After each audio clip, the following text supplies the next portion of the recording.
Merhaba arkadaşlar. Bugün Barbie, Batman, Spiderman, Tospiş, Nilo'ya Barbie kocası ve Spiderman koala var. Şimdi bakalım Barbie zor duruma düşecek mi? Evet. Zor durumdayız. Kaçalım.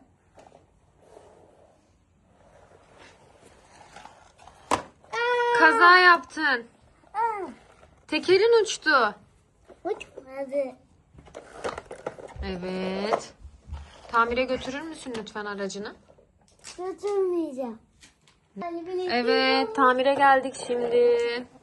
Tamir vakti. Tamir aletleri nerede? Bu tamircide tamir aletleri de yokmuş. Anne öyle değil. Hmm. Tamir aletlerimi kaldırdın ya.